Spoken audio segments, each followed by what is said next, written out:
Good afternoon, everyone. So today I would like to present about the 4-year research I have done. It's about how to develop a course for teachers on very specific topic. But I will not present a whole bunch of data like manual because it takes a lot of time. So I really focus on the research strategies, which is now is very popular in the Netherlands where I did my PhD.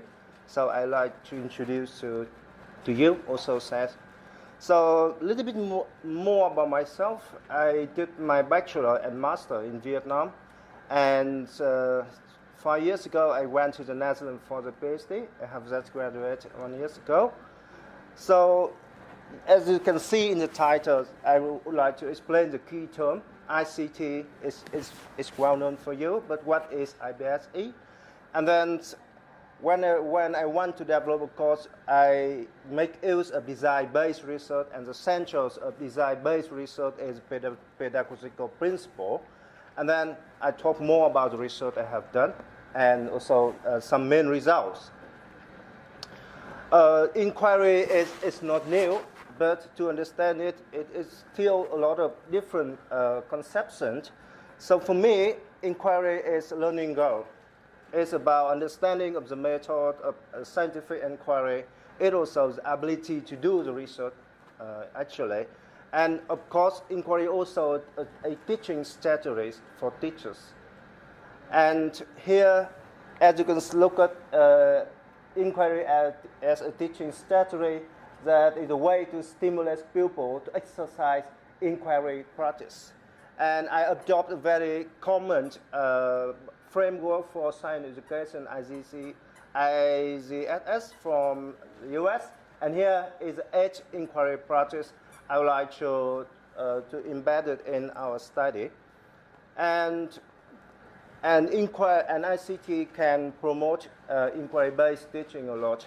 And here, you know, ICT since 1990s, it's become computational science. It's really the way for scientists to do the research, and there's many new tools that is developed not for doing the research, but for teaching the teachers how to do the research. So that is a tool for data logging with sensors, video measurement, and dynamic modeling. And all those tools teachers and students can use. And with the use of such tools, so there's more opportunity for people to exercise inquiry practice in classroom. But although there's a lot of potential, but the use of ICT in IBSE is still a lot underused, and there's a lot of factors involved. But I'm more interested in the factor related to the teachers. If our teachers are aware of the added value of the ICT tool, that is a big question. And if they are able to learn the ICT skill to make use of that tools, and even when they use that tool, there's still a lot of problems. And the most common one is the good use of the ICT in the inquiry way, not like just a tool for the pupil to play in the classroom like a robot. So I will explain it later. And more importantly, if our teachers are confident to learn and apply the ICT tool in IBSE. So that are the very big questions, and I want to pursue in our study.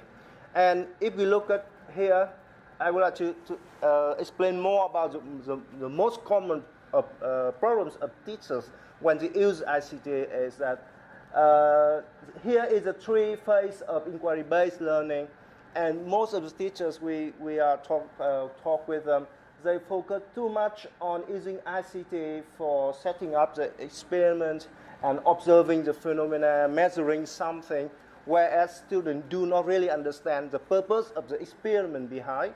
So it's not a good use of ICT. So really important that in our study, we want to train teachers to make a shift between the manipulation of equipment to really the manipulation of idea. It means that students really have to understand why they need to use the ICT tool, and whenever they get results, they need to understand, need to explain the result to make sense of what they have done, not just playing with the tool without understanding the purpose. So that is the needs analysis, and I really want to develop a course to prepare teachers to make that shift.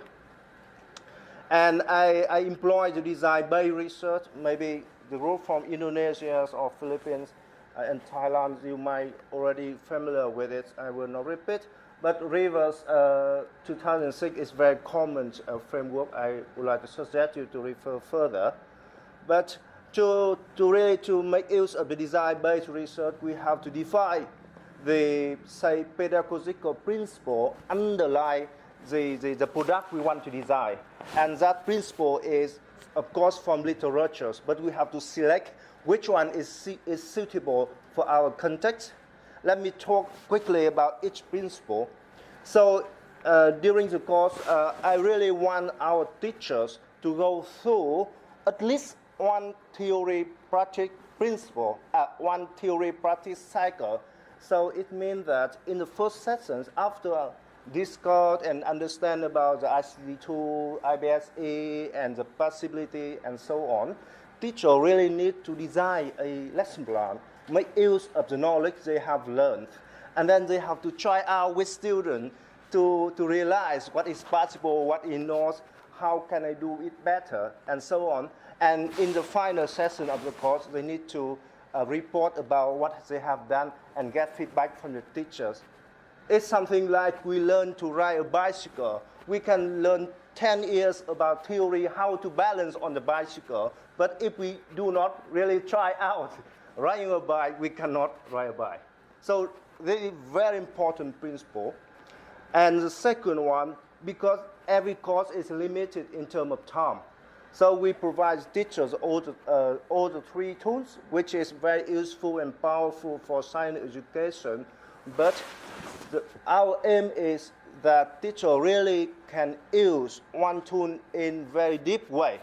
I mean, in not just use the tool technically, but also pedagogically. I mean, make use of the tool in very good way in which students are engaged in the inquiry activity. So I really want them to go depth.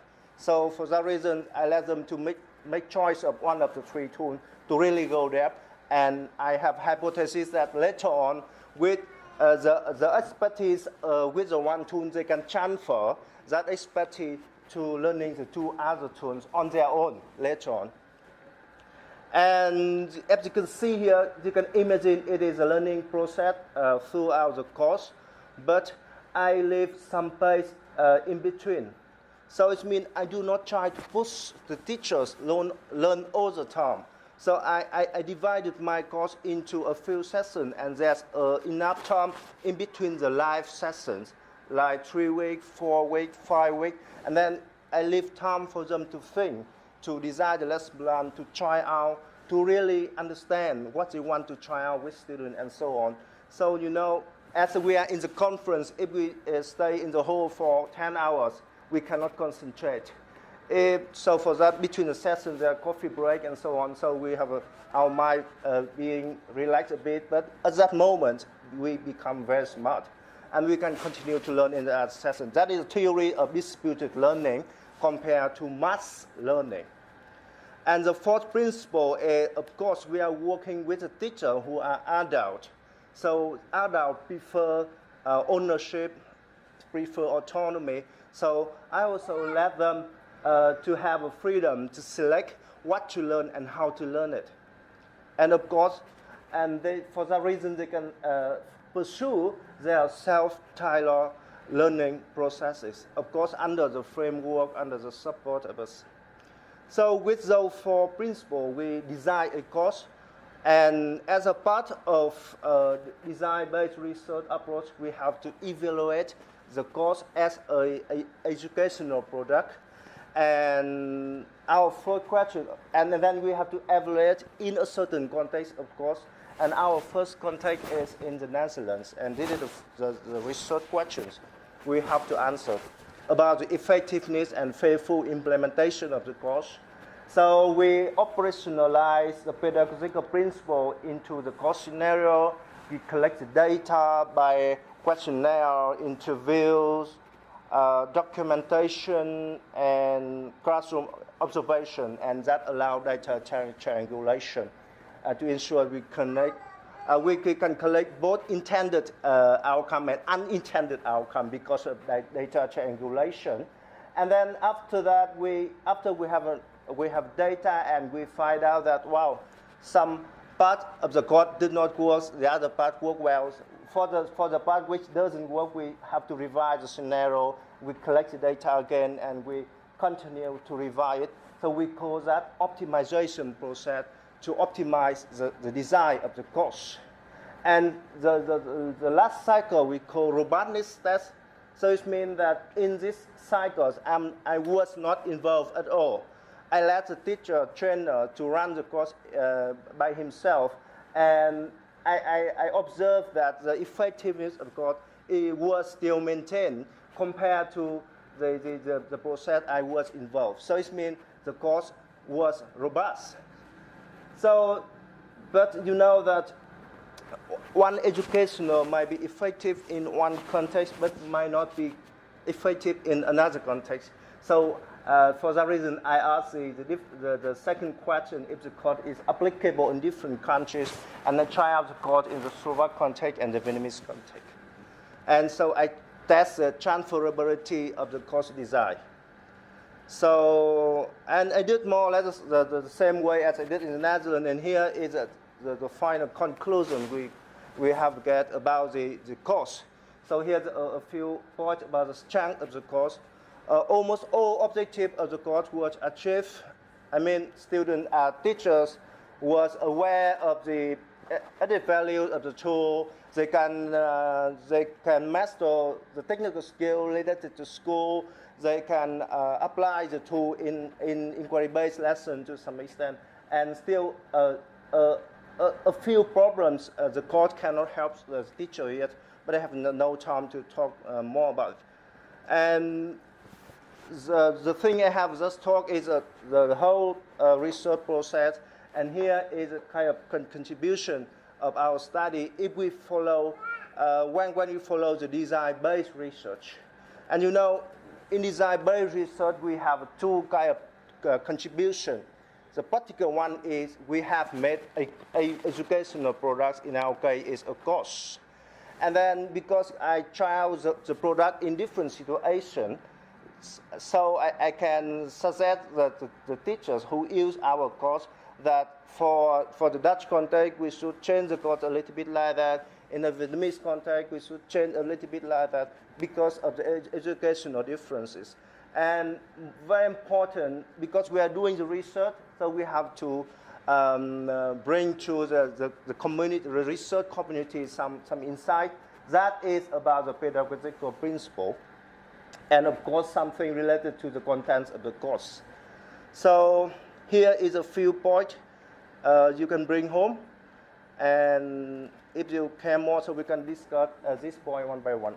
So thank you so much.